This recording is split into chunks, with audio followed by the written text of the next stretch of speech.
Hare Krishna devotees, welcome to Sloka a Day. Today's Shloka is Shloka number 26 of chapter 9. Patram pushpam phalam toyam. Patram pushpam phalam toyam. Yo me bhaktya prayachati. Yo me bhaktya prayachati. Tadaham bhaktyupahritam. Tadaham bhaktyupahratam. Ashnami prayatatmanah. Ashnami prayatatmanah. Word for word meaning, translation and purport by His Divine Grace, A.C. Bhaktivedanta Swami Srila Prabhupada. Srila Prabhupada ki jai. Patram, Patram, a leaf. a leaf. Pushpam, Pushpam, a flower. a flower. Phalam, Phalam, a fruit. a fruit. Toyam, Toyam, water. water. Yaha, Yaha, whoever. whoever. May, Unto me. Bhaktya, bhaktya, with devotion. with devotion. Prayachati, Prayachati, offers. Tat, That. Aham, I.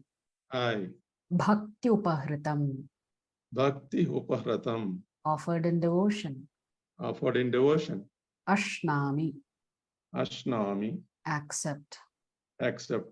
Prayatat manaha, from one in pure consciousness. Translation: if one offers me with love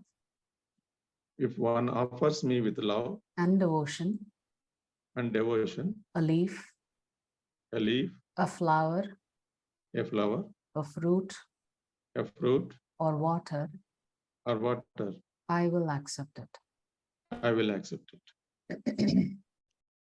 So Prabhupada has given a detailed purport to this particular shloka, and it's worth reading it in its completeness.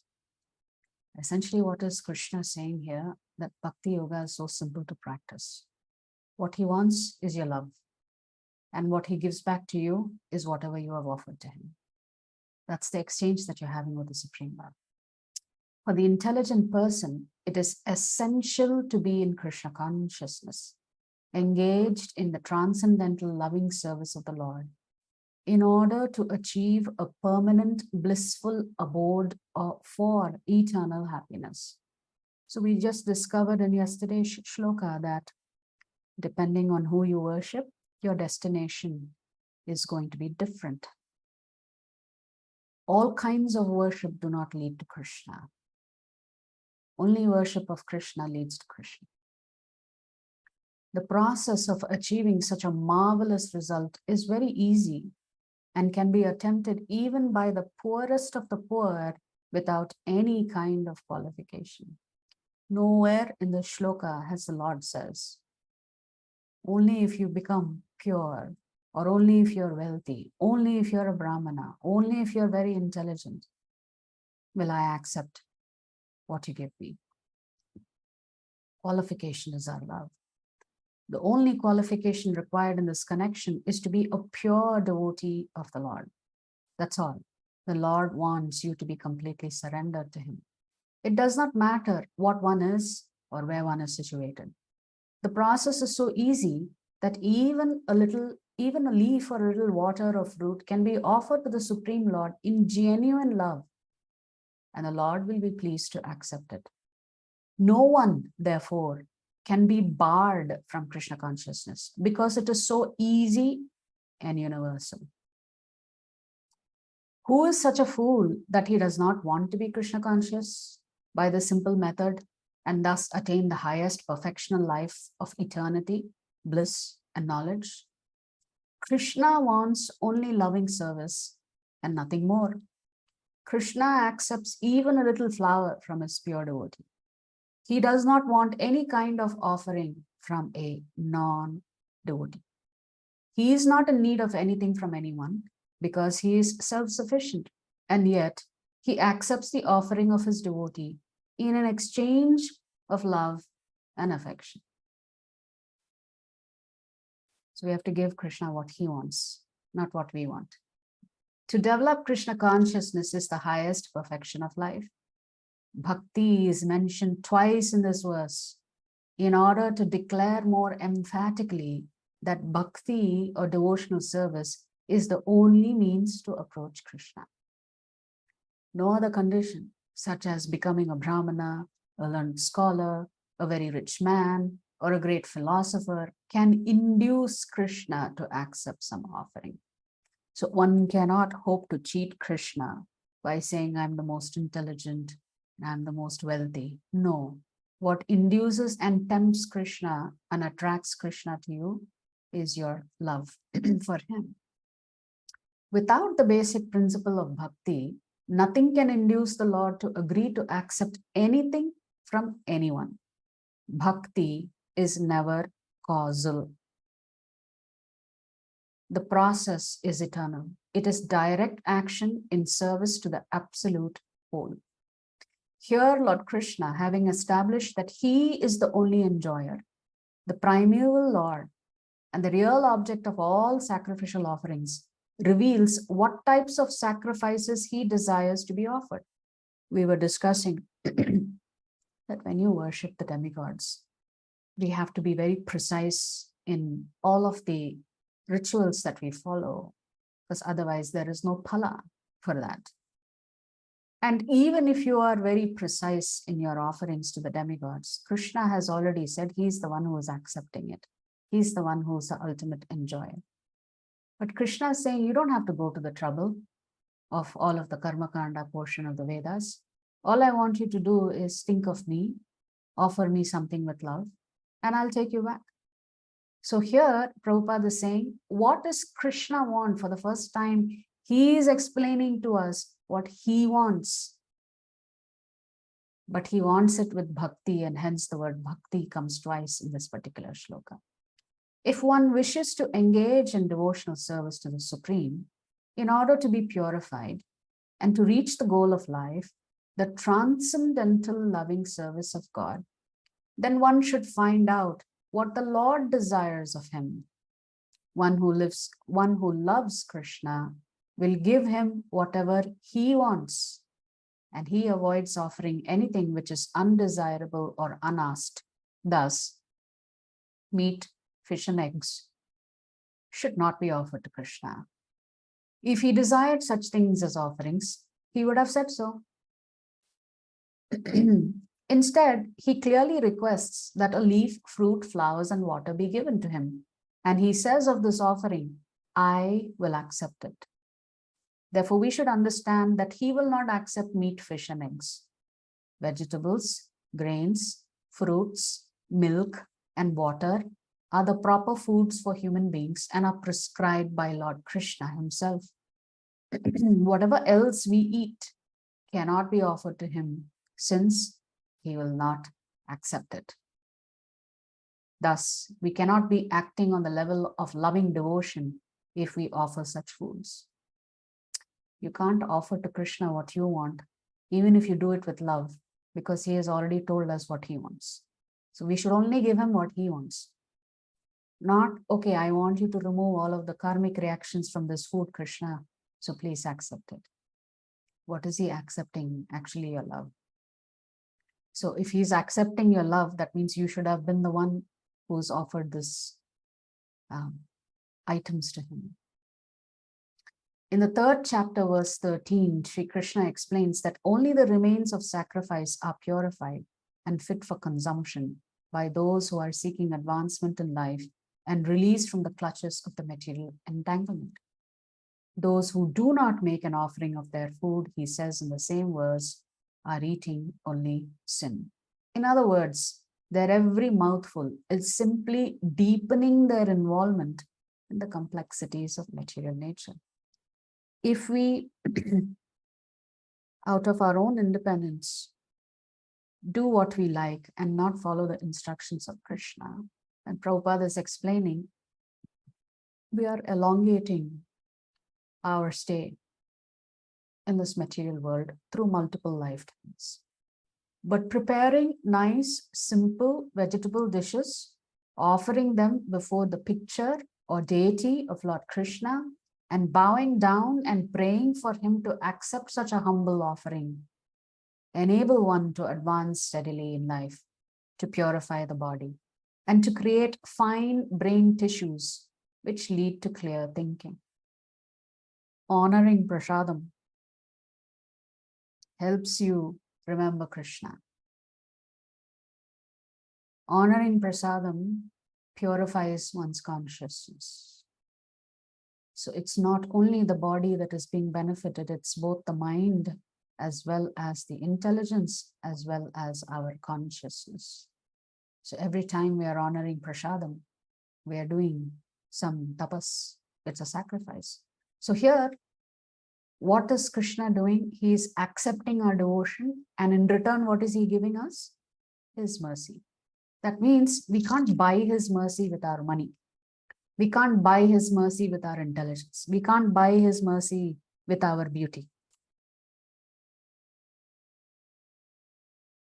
The only way we get the Lord's mercy is if we are loving and affectionate towards him, and we should include his devotees as well in this category.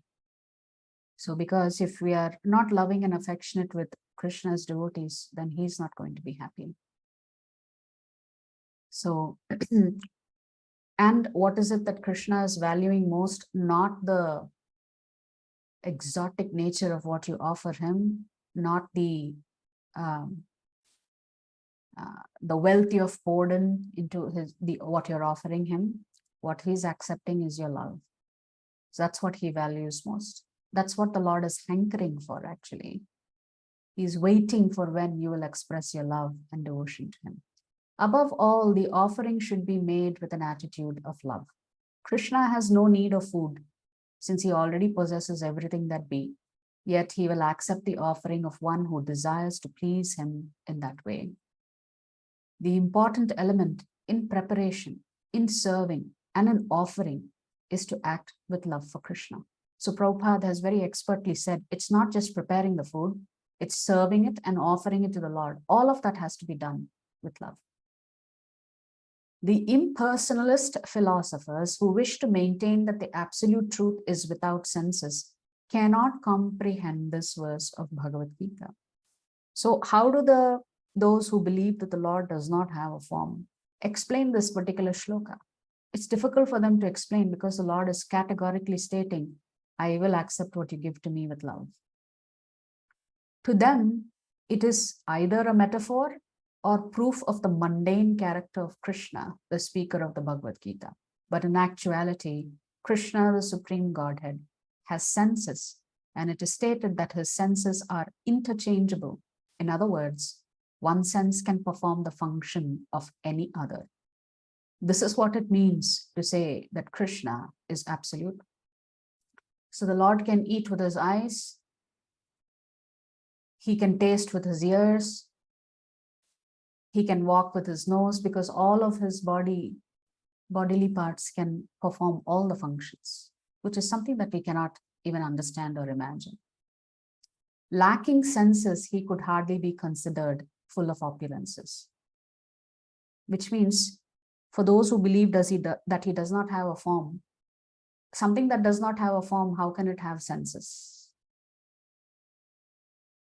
So how could one be considered opulent if there is nothing? In the 7th chapter, Krishna has explained that he impregnates the living entities into material nature. This is done by his looking upon material nature. And so in this instance, Krishna's hearing the devotees' words of love in offering foodstuffs is wholly identical with his eating and actually tasting. And the last slide for today. This point should be emphasized because of his absolute position. His hearing is wholly identical with his eating and tasting. Only the devotee who accepts Krishna as he describes himself without interpretation can understand that the supreme absolute truth can eat food and enjoy it, but give you the whole thing back in return. So the Lord loves you, and all he wants is your love. in return. So going to some commentary by His Grace Chaitanya Charan Prabhu.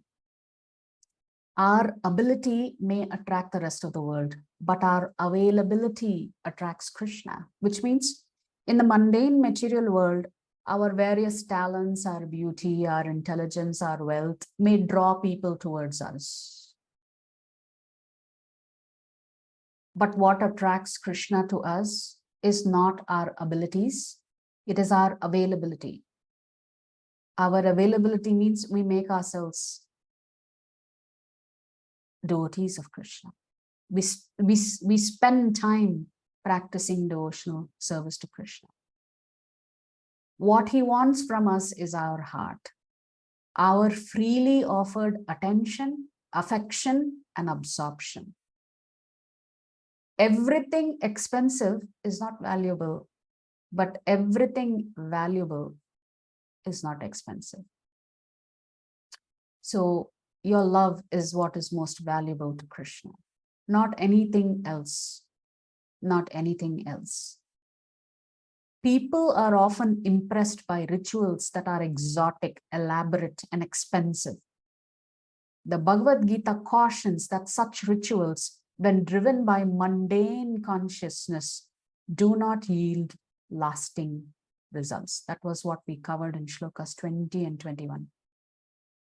Necessities such as air, water, or sunlight don't look glamorous, but their value is immeasurable. We can't live without them. To appreciate their value, we need the intelligence that sees beyond appearance to substance. A similar intelligence in the spiritual field helps us see beyond rituals to essentials. The essence of spiritual life is love. The love between our souls and the all-loving Supreme Soul, Krishna. So as I mentioned a few minutes back, it's not just about loving Krishna. It begins with loving Krishna. But if you truly love Krishna, you will love all other Jivatmas. This desire can be expressed by offering something as simple as a leaf, a flower, a fruit, or a little water. So even among Vaishnavas, we should have house programs. We should invite other Vaishnavas, express our love and affection for them by preparing nice dishes for them, serving them very nicely, taking care of them very nicely. All of this is an essential aspect of practicing Krishna consciousness. Yes, one aspect is how you express your love towards the Supreme Lord. The other aspect is also how you express your love and affection for fellow Vaishnavas. So both is important. But what is important here is love and affection and our devotion expressed to Krishna through the most simple act of cooking for Krishna, serving Krishna with love, and requesting Krishna fervently to accept our offerings, our humble offerings, so that we may receive his mercy. If you like our videos, please subscribe to our channel and turn on the bell notification. If you'd like to join our classes every day, please check the details in the description section of this video. We look forward to serving you.